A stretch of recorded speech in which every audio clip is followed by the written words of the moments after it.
오늘은 에스겔서 네 번째 강해 마른 뼈야 살아나라, 마른 뼈야 살아나라, 이런 제목으로 하나님 말씀 나누겠습니다. 우리 한번 따라해 볼까요? 마른 뼈야 살아나라. 네, 원래 본문에 보면 이제 복수기 때문에 마른 뼈들인데, 마른 뼈야 살아나라 이렇게 제목을 정해 보았어요.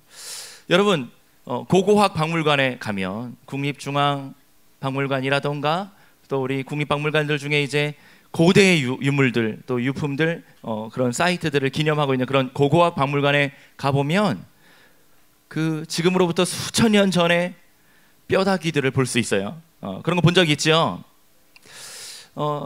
저는 박물관, 미술관을 참 좋아해서 대학 다닐 때 서울에 처음 올라왔는데 그렇게 지방의 시골에 없었던 박물관과 미술관이 서울에 정말 많더라고요.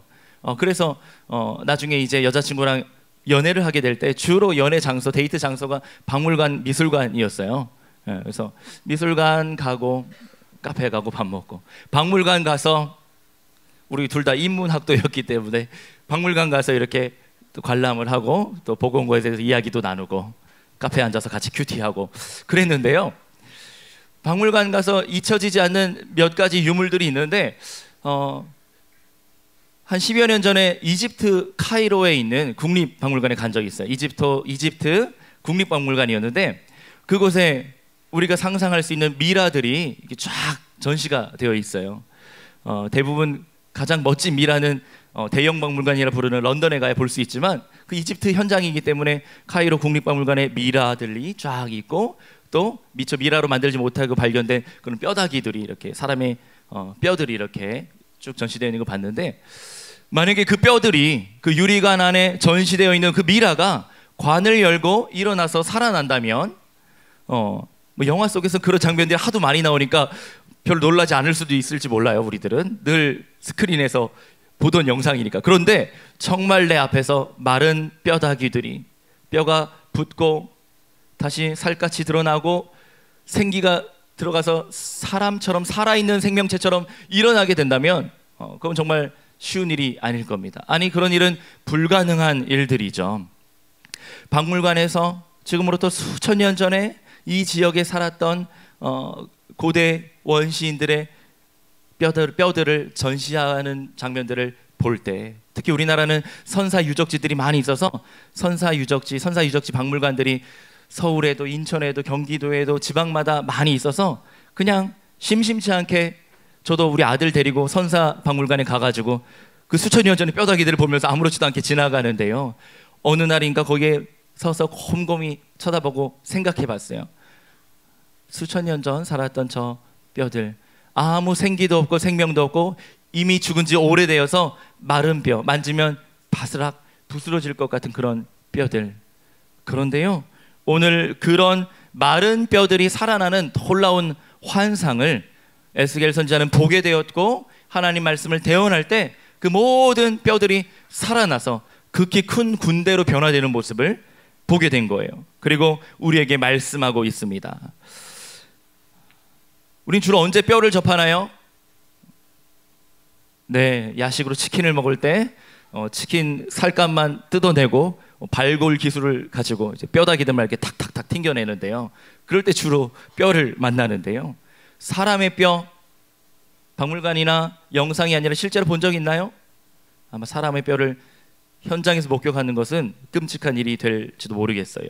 오늘 말씀해 보니까 1절에 여호와께서 큰 권능으로 에스겔 선지자에게 임재하십니다. 여호와의 영으로 충만하였던 에스겔에게 하나님의 영이 임재하여서 그를 데리고 가셨어요.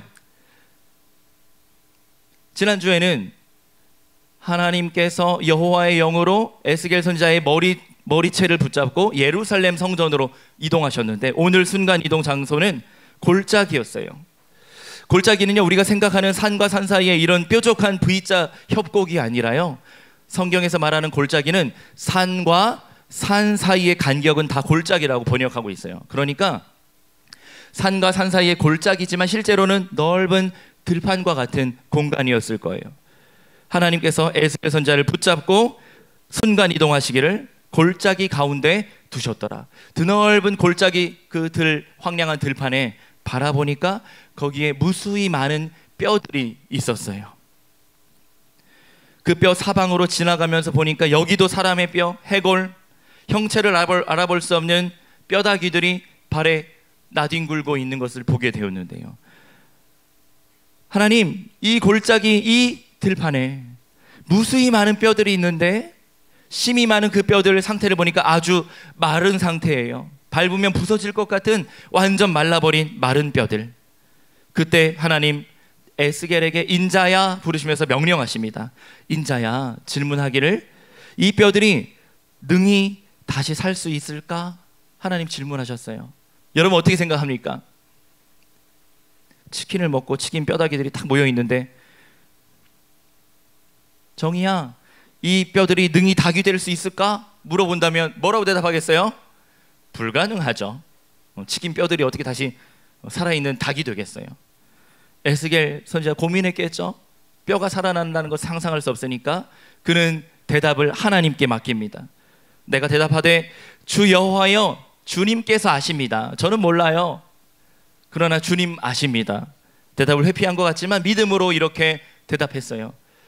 불가능한 일이지만 주님이면 하실 수 있습니다. 주님만이 아십니다. 왜 그 골짜기 들판에 황량한 들에 무수히 많은 뼈들이 있었고 말라 있었을까요? 이스라엘 백성들의 피폐한 상태를 상징하는 모습인데요, 이미 나라가 멸망했고 민족이 멸절당하며 포로로 끌려간 일부의 사람들이 남아있는 그 처참한 민족과 나라의 상황들을 마른 뼈의 모습으로 묘사하고 있어요.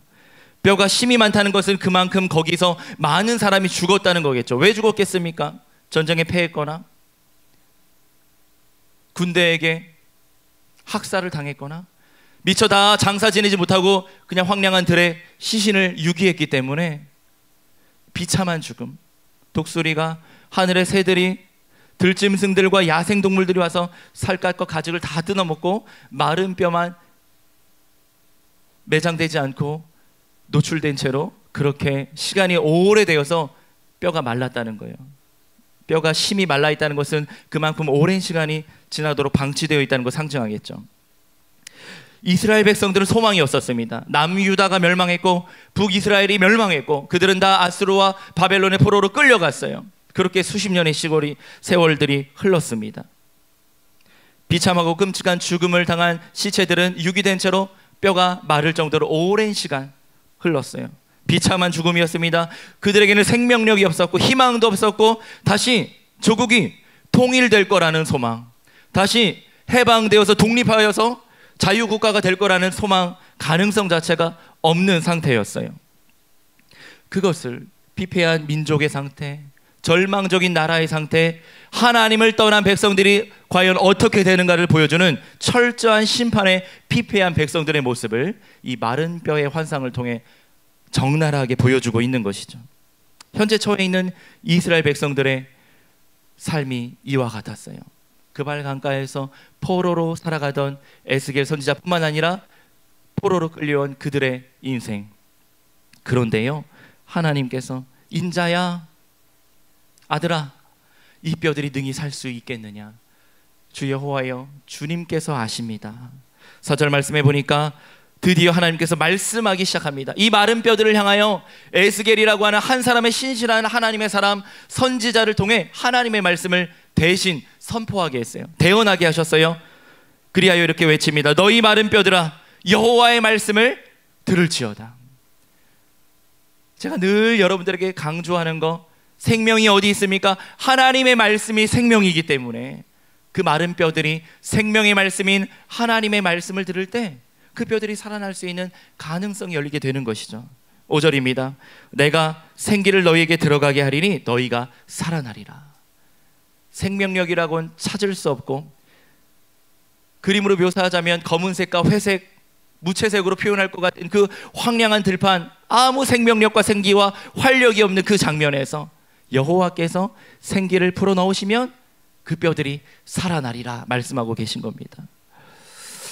5절, 6절, 그래서 그 마른 뼈 위에 힘줄을 두고요, 우리가 과학실에 가면 볼 수 있는 그 인체 해부 동상을 한번 보세요. 뼈 위에 먼저 핏줄이 지나가야 되겠죠. 핏줄과 힘줄, 동맥과 정맥이 지나가고요. 그 위에 살갗 피부를 입히시고요. 그리고 우리 손에 만져지는 이 살 가죽을 덧붙인대요. 그렇게 할지라도 그냥 박제된 시신에 불과하겠죠. 형체는 산 사람의 모습과 같겠지만 생명이 없다면 그거는 똑같이 마른 뼈와 시신이나 별반 차이가 없을 텐데, 그때 그 속에 생기를 넣으면 너희 마른 뼈들이 다 살아나리라 말씀하신 거예요.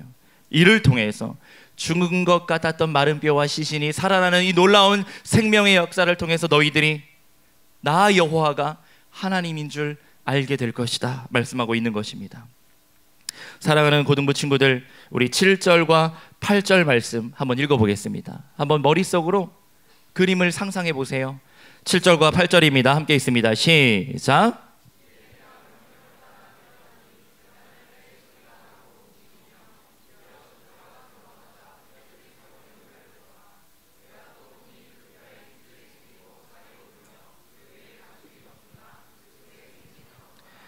하나님의 말씀 그대로 에스겔 선지자가 대언했어요. 하나님 말씀하신 것 그대로 뼈들을 향해 선포한 거예요.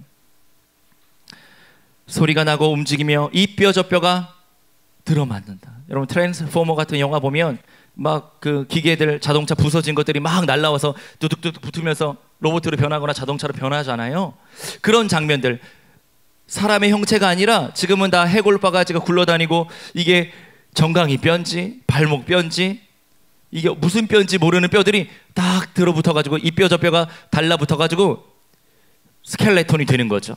해골부터 발끝까지 스켈레톤이 완성되고 있는 장면들 다닥다닥 붙으면서 소리가 났겠죠. 그리고 그 뼈에 핏줄과 힘줄과 정맥과 동맥이 흐르면 붙여지면서 그 위에 피부가 살가죽이 덮이고 일어나게 그렇게 이제 시신의 모습으로 형체가 완성이 되게 된 거예요. 그런데 보지만 어쩌면 에스겔 더 끔찍했겠죠. 뼈다귀들보다 죽어있는 사람 시신의 모습이 수천 구 수만 구가 깔려 있으면 더 끔찍한 장면일지 모르겠어요.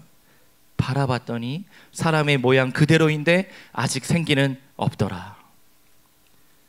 인자야, 너는 생기를 향하여 대언하라. 지금까지는 그 마른 뼈들을 향해서 말씀을 선포했는데 이제는 눈에 보이지 않지만 사방에 퍼져 있는 생기를 향해 대언합니다. 이 생기는 히브리어로 루아흐라고 하는 단어인데 다른 말로 번역하면 바람이란 뜻이에요. 바람. 예수님께서 이 성령의 존재를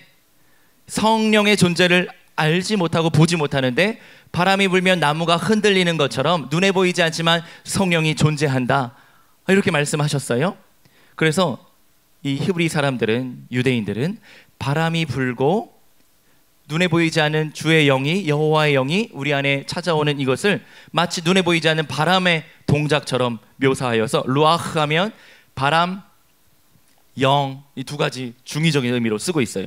그러니까 공기 가운데 있는 바람을 향해, 사방 공기들을 향해, 사방을 향해 생기들아 불어라 이야기하고 선포하는 거죠. 생기야 사방에서 와서 이 죽음을 당한 마른 뼈들, 시체들에게 들어가서 불어서 살아나게 하라. 하나님의 말씀을 대언할 때요, 정말 사방으로부터 바람이 불어오듯 생기가 그 시체들에게 들어가서 살아나게 되는 거예요. 10절 말씀입니다. 함께 있습니다. 시작. 이에 내가 그 명령대로 대언하였더니 생기가 그들에게 들어가매 그들이 곧 살아나 일어나 서는데 극히 큰 군대더라. 아멘. 극히 큰 군대가 될 수 있다는 것은 그만큼 마른 뼈들이, 형체를 갖춘 시체들이 많았다는 얘기겠죠. 그러니까 그들이 살아나 일어났을 때 극히 큰 군대가 될 수 있을 겁니다. 마른 뼈에 힘줄이 생기고 살이 덮이고 가죽이 덮이고, 그래도 아직 시체에 불과한데 여호와께서 생기를 불어넣으실 때 일어나고 살아나 큰 군대를 이루게 되는 이 모습 상상해 봅니다. 여러분, 왜 요즘에 이렇게 좀비 영화들이 유행하고 많이 나올까요? 애니메이션의 소재로, 여러분이 보는 웹툰의 소재로, 심지어는 드라마의 소재로까지 예능 프로그램의 단골 손님처럼 좀비가 소재로 많이 나오고 있어요. 제가 중고등학생 때는 좀비의 존재가 이렇게 가깝게 다가오지 않았는데 어느 날 영화를 통해서, 대중매체를 통해서 좀비 분장을 하고 개그의 소재가 되고 영화의 소재가 되었어요. 어떤 영화들이 있죠? 기억나는 영화 있습니까? 네, 부산행, 레지던트 이블, I'm Legend, 나는 전설이다. 윌 스미스의 영화 명작이죠. 좀비가 나옵니다. 이스라엘에서 공부하는데 유대인 친구가 그 여학생이었는데 친하게 지냈어요. 그러면서 한국 영화 자기 너무 관심이 있다. 그때 부산행이 한국에서 개봉했을 때인데 나는 부산행 들어보지도 못했는데 부산행 나 보고 싶다고, 구할 수 있냐고. 그래서 어렵게 링크를 이렇게 구해가지고 결제했습니다. 구해가지고 그 친구를 보여줬는데 그 한국 영화의 매력에 푹 빠져가지고 한국에 정말 좀비가 있냐고. 할렐루야, 주님. 정말로 이 시대가 이런 악한 시대가 되었어요. 여러분, 좀비가 어디서 나왔을까요? 우리나라에 좀비가 있었을까요? 연구해봤어요. 아메리카에 가면 서인도 제국이 있죠. 인도는 아니지만 처음 발견 당시에 인도 서쪽에 있다 생각하여서 서인도 제도가 있는데요. 거기에 이제 여러 작은 국가들이 있어요. 주로 대항해 시대 때 흑인 노예들을 끌고 와서 거쳐가던 그런 곳이어서 아프리카라던가 저 중남미의 그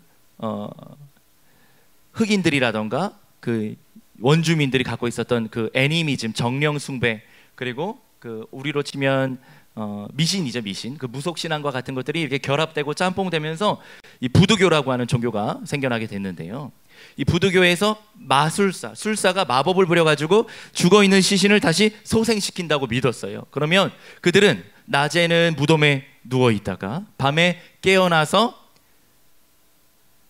농장에 가서 일을 하고 뭐 공사를 하고 다시 해가 뜨면 무덤에 들어가서 누워있다가 뭐 이렇게 마법사의 마술에 의해서 움직인다고 생각했던 이 상상 속의 존재였죠.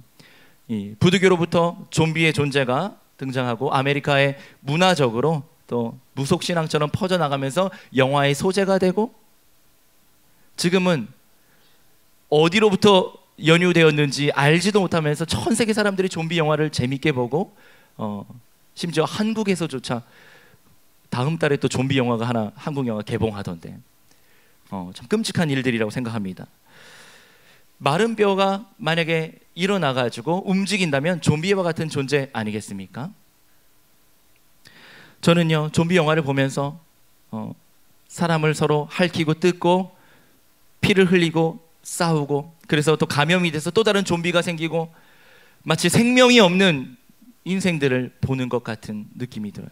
그래서 언젠가는 청년 사역을 할 때인데 저 홍대 앞에 신촌에 가서 늘 길거리에서 찬양하고 전도를 했는데 수많은 청년들이 오고 가는데 전도를 해도 전도지를 줘도 복음을 선포해도 열이면 7, 8명 받지 않잖아요. 어느 날 순간 이 마른 뼈의 환상 에스겔의 마음이 다가왔어요. 이 수많은 청년들, 이 청소년들, 길을 오고 가는 많은 사람들, 그 마음과 심령에 예수 그리스도의 생명의 복음이 없으면 죽은 인생과 같은데, 예수님 말씀하시기를 복음을 거절하는 자마다 이미 심판을 받아서 징계에 빠진 사람들이라고, 희망이 없는 죽은 인생들이라고 말씀하셨는데, 살아있고 바삐 움직이고 지하철로, 학교로, 캠퍼스로, 직장으로 오고 가는 수많은 청년, 청소년들, 그들 속에 예수님이 없다면 좀비 같은 인생들 아닐까, 마른 뼈들이 아닐까, 그런 생각이 들더라고요. 그 마른 뼈들이 언제 살아납니까? 여호와의 생기가 들어갈 때 생명이 되고, 예수 그리스도의 생명의 복음이 들어갈 때 그 형체는 그대로 사람의 모습이지만 생기가 없다가 생명의 복음이 들어갈 때 살아나게 되는 것이죠. 여기는 우리가 다 살아있는 산자들의 모임이에요. 예수님 믿는 생명의 복음을 가지고 산자들이 하나님께 예배하는 모임이 교회고 예배죠. 얼마나 감사한지 몰라요. 그런 예배를 마치고 교회당 밖으로 나가서 여러분 집에 돌아가는 길, 학원 가는 길, 지하철과 버스에서 길거리에서 만나는 수많은 사람들 중에 그들 속에 복음이 없다면, 예수님이 없다면, 예수 생명이 없다면 어쩌면 마른 뼈와 같고 좀비와 같을지 모르겠어요. 여기에서 우리 전도의 긴급성이 있는 것이죠. 우리 사랑하는 고등부 친구들 중에도, 우리 선생님들 중에도 아직 가족이 믿지 않아서 기도하고 전도하기 위해 애쓰는 우리 지체들이 많이 있는데, 여호와의 생기가, 생명의 복음이 여러분 한 사람을 통해 여러분의 부모님과 믿지 않는 형제 자매들 온 가족이 예수님 믿고 구원받는 놀라운 생명의 역사가 여러분들 각 가정에 임하기를 예수님 이름으로 축원합니다. 여호와의 생기가 그 마른 뼈들에게 들어가니까 살아나 일어나 큰 군대가 되었습니다. 누굴 말하겠어요?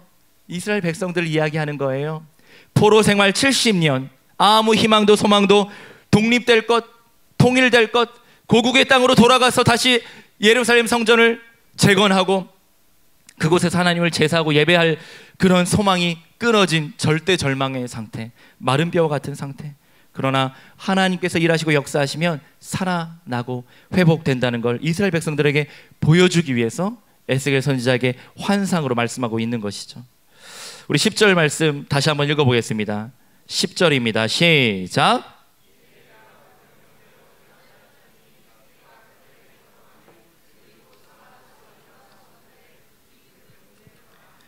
이 생기요, 성경에서 제일 먼저 어디 나오냐면 창세기 2장에 나와요. 아까 루아흐라고 이야기했던 히브리어, 생기, 영, 바람 이런 뜻인데요. 창세기 2장 7절에 보면 하나님께서 인간을 창조하실 때 먼지를 가지고 창조하셨죠. 흙과 먼지로 사람을 빚어서 사람의 형체를 만드셨어요. 마치 마른 뼈가 일어나서 사람의 모습인데 생명은 없었어요. 흙으로 빚은 이 사람의 형체, 하나님의 형상대로 빚은 이 사람의 모양에게 하나님 명령하시죠. 그 생기를 그 인간의 흙덩이로 만든 찰흙덩이로 만든 사람의 모습에 그 코에 하나님의 호흡을 불어넣었어요. 생기를 그 코에 불어넣었을 때 생명이 되었습니다. 함께 읽어봅니다. 시작. 여호와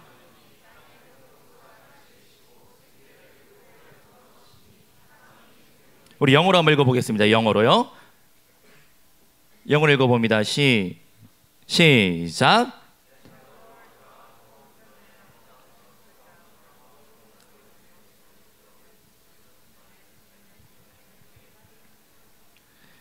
하나님께서 하나님의 호흡을 불어넣으시니까 그 여호와의 호흡이에요. 생명의 호흡이에요. The man became a living creature. 살아있는 생명체가 되었다 말씀하고 있죠. 이 생기, 사람을 창조하고 지으실 때 불어넣으셨던 그 생기를 에스겔 선지자를 통하여 사방을 향하여 대언하고 선포할 때 생기가 불어들어와 그 마른 뼈의 시신을 살려내게 된 것입니다. 우리 몸의 연약한 부분도 하나님께서 이렇게 치료하고 회복시켜 주시고 살려주실 거예요. 극히 큰 군대가 되었다 말씀합니다. 체바오트 하도나이, 만군의 여호와께서, 군대 장관이 되시는 여호와 하나님께서 이 극히 큰 군대를 이끌어 주실 거예요. 그럼 군대는 누구입니까? 죽었던 것 같은 소망 없었던 인생인 우리가 예수님으로 말미암아 살아났기 때문에 바로 우리가 이 큰 군대에 속한 일원이 되겠죠. 바로 하나님의 자녀로 부르심 받은 우리의 정체성이 하나님의 군대라는 거예요. 하나님의 진영에 속한 자라는 거예요. 눈에 보이지 않는 사탄의 영적인 그 세력과의 그 싸움 앞에서 말씀의 무기를 들고 늘 현장으로, 학교로, 교실로, 가정에서, 세상에 나가서 싸워 이겨 승리해야 되는 그리스도의 군사로, 그리스도의 병사로 우리를 부르신 것이죠. 우리 사랑하는 고등부 친구들, 학교로 가서, 세상에 나아가서 일평생을 살면서 하나님의 말씀의 무기를 붙잡고 주 여호와의 성령의 생기로 말미암아 세상에 나아가 하나님의 극히 큰 군대로 나아가 이겨 승리하는 은혜가 있기를 예수님 이름으로 축복합니다. 하나님께서요, 우리를 이런 사명자로 부르신 거예요. 우리 육신에 연약함이 있습니다. 몸에 질병도 있어요. 우리 중에 아픈 사람들 있습니다. 어렸을 때부터 불치의 병을 갖고 있는, 불치의 증상을 갖고 있는 친구들도 있어요. 부모님 중에도요, 우리 연로하신 조부모님 중에도요, 친척 중에도요, 우리 친구들 중에도요, 우리 선생님 중에도 늘 병원에 가서 진료받고 검사받고 적절한 수치와 건강을 관리하는 선생님들도, 우리 친구들도 있습니다. 우리 몸의 연약함을 치료하고 회복시켜 주시는 하나님, 창조주이신 하나님께서 우리의 몸에 생기를 불어넣어 주시고 우리를 붙잡아 주시고 일으켜 주신다면 우리 육신의 연약함과 질병도 치료되고 살아나게 될 줄 믿습니다. 머리끝부터 발바닥까지, 이 피부 살갗 끝자락부터 우리 몸의 채모로부터 우리 몸에 알 수 없는 깊은 근육과 신경, 세포 하나하나까지 하나님께서 여호와의 생기를 우리에게 불어넣어 주실 때 우리가 살아나게 될 거예요. 그런 믿음을 가지고 아픈 가족이나 아픈 친구들, 지체들이 있다면 여러분 믿음으로 기도하면 하나님께서 때가 되면 반드시 치료하고 고쳐주실 줄 믿습니다. 예수님께서요, 나인성의 과부의 아들이 죽었을 때 그 나인성을 지나가시는데 한 청년의 장례를 치르고 있었어요. 관에다가 시신을 눕혀놓고 장례를 치르기 위해 성 밖으로 나오는 무리들을 만나게 됩니다. 예수님 물어보셨어요. 누구 장례냐? 나인성에요, 한 과부가 사는데 하나밖에 없는 아들이 죽어서 장례를 치른대요. 예수님께서 슬퍼하셨어요. 그 당시 고대 사회에서 한 여인이 남편도 없고 자기를 부양해 줄 수 있는 아들도 없다면 죽은 것 같은 비참한 여인의 인생일 텐데 그 과부를 불쌍히 여기셔서 그 이미 죽은 지 오래되어서 장사 지내기 위해서 관에 들고 가던 그 청년 형제 관 앞에 가서 말씀하셨어요. 청년아, 내가 너에게 말하노니 일어나라 말씀하실 때 죽었던 자가 일어나 앉아서 말도 하고 예수님께서 그를 어머니에게 주셨어요. 이 청년 아들을 다시 살았으니까 그 어머니 품에 안겨준 거예요. 생명이신 예수님께서 말씀하시면 죽은 것도 살아나는 은혜가 있을 줄 믿습니다. 예수님께서 이미 죽어서 3일이나 지난 나사로를 만나십니다.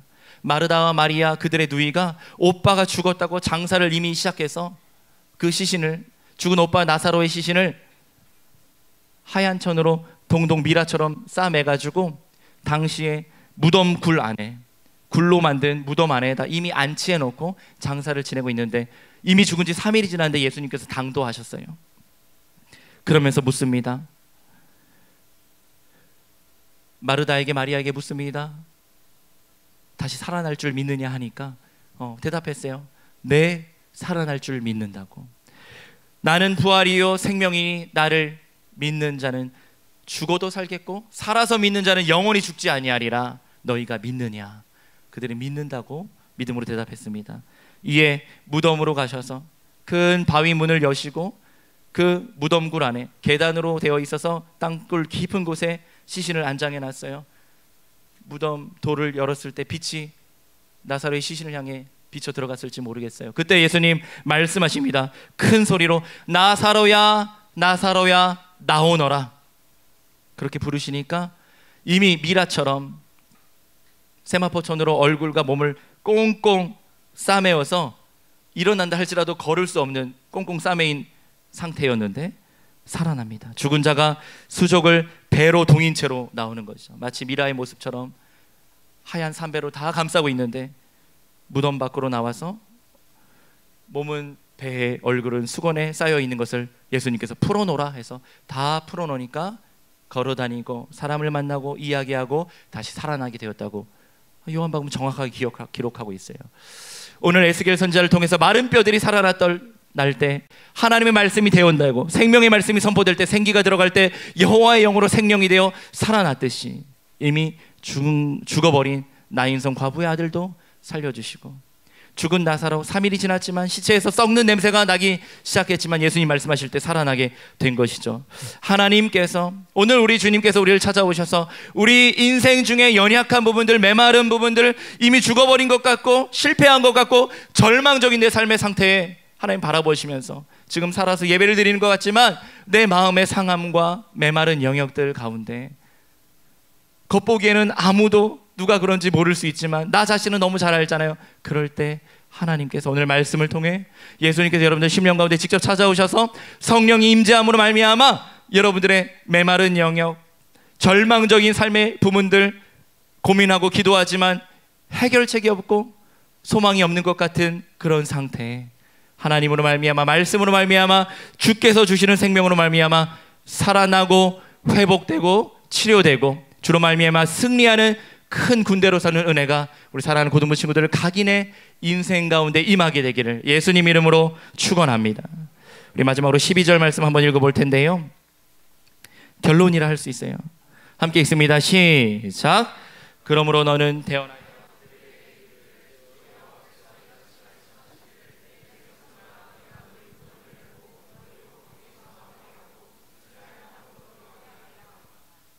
보세요. 내 백성들아, 내가 너희 무덤을 열고 너희로 하여금 그 무덤에서 나오게 하겠다는 거예요. 그 무덤, 절망적인 삶의 형편과 상태, 피폐함을 이야기하겠죠.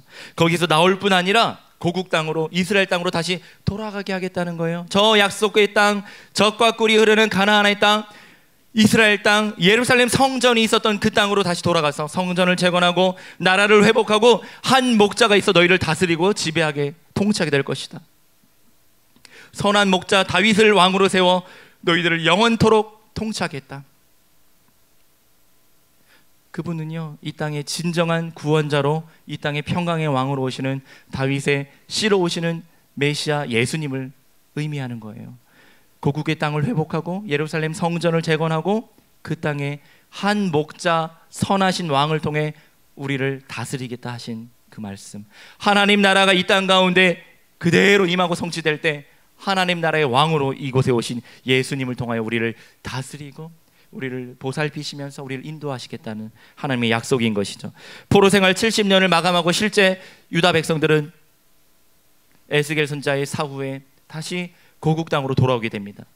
스룹바벨과 같은 사람을 통해 성전을 재건하고요, 에스라와 같은 학사를 통해, 선지자를 통해 하나님 말씀을 가르쳐 백성들의 마음이 다시 하나님께 돌아오게 하고요, 느헤미야와 같은 지도자를 통해 무너진 성벽을 재건하고 나라의 기틀을 다시 하면서 메시아가 오실 그때를 준비하게 되게 됐죠. 단지 영토의 회복, 혈통적인 국가적인 이스라엘 나라의 회복만을 의미하는 것 아니라 예수님으로 말미암아 구원받은 참 이스라엘 백성된 우리들의 인생도 이와 같이 회복되고 살아날 것을 막 약속하고 있는 것입니다. 14절 말씀입니다. 하나님께서 내 영을 너희 속에 두어 너희가 살아나게 하고 내가 또 너희를 너희 고국 땅에 두겠다. 그로 말미암아 나 여호와가 너희의 하나님이 되신 줄 너희가 알게 될 것이다 말씀하고 있어요. 하나님의 영을 우리 속에 두신다는 것, 여호와의 생기를 불어넣어 주시고 여호와의 성령을 우리 가운데 불어넣어 주셔서 살아나게 하신다는 이 말씀 우리가 읽지 않았는데요, 바로 앞선 본문 36장에 보면 이 영이 어떤 영인지, 하나님의 영이 과연 이 성령이 무엇인지 말씀하고 있습니다.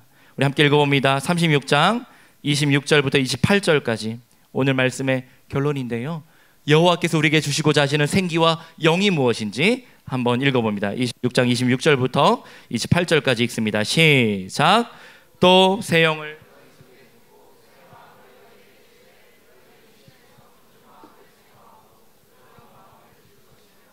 또 내 영을 너희 속에 두어 너희로 내 율례를 행하게 하리니 너희가 내 규례를 지켜 행할지라. 내가 너희 조상들에게 준 땅에서 너희가 거주하면서 내 백성이 되겠고 나는 너희 하나님이 되리라. 아멘. 새 영을 주시고요, 새 마음을 주시고요, 하나님의 말씀의 율법에 순종할 수 있는 부드러운 마음을 우리에게 주시겠대요. 이것은 성령을 말씀하는 거예요. 우리의 심령에 찾아오시는 성령, 성령님으로 말미암아 하나님의 말씀에 순종하고 세상에 나아가 승리할 수 있게 된다는 것이죠. 언약에 신실하신 하나님께서 우리를 붙잡고 계시며 나는 너희 하나님이 되고 너희는 나의 백성이 되리라. 하나님의 언약의 말씀을 다시 한번 재차 확인해 주면서 하나님의 자녀로 부름받은 우리들을, 하나님의 백성들을 끝까지 붙잡고 인도하시겠다고 약속하고 있는 것입니다. 마른 뼈와 같이 메마른 우리의 심령과 우리의 인생에 하나님께서 생기를 불어넣으실 줄 믿습니다. 나의 진로, 나의 취업, 나의 입시, 나의 시험이나 나의 성적, 당장 우리 고3 친구들 써야 되는 이 수시를 앞두고 자소서의 계절이죠. 수시를 준비하는 친구들도, 취업을 준비하는 친구들도 자기소개서를 쓰고 있을 거예요. 필요하면 찾아오면 목사님 조언도 해주고 자소서도 교정도 봐주고 도움을 드릴 수 있습니다. 여러분,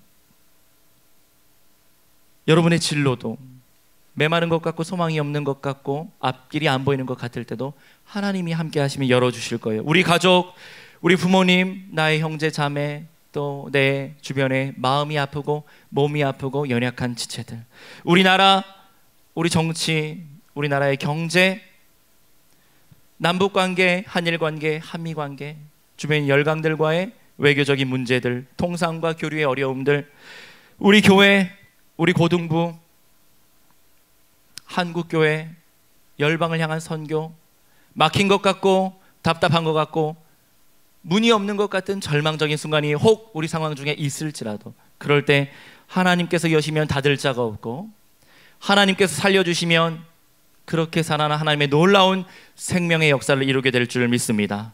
하나님께서 새 영을 여러분 마음속에 두시고 주의 성령으로 새 마음, 부드러운 마음을 주셔서 하나님의 말씀을 듣고 순종하여 말씀을 통해 이 땅을 살아가는데 하나님의 극히 큰 군대요 그리스도의 병사로 세상에 나아가 예수 그리스도로 말미암아 승리하며 살아가는 우리 멋지고 복된 우리 사랑스러운 고등부 친구들, 선생님들 다 되시기를 우리 구주 예수님 이름으로 간절히 축원합니다. 축복합니다. 오늘 우리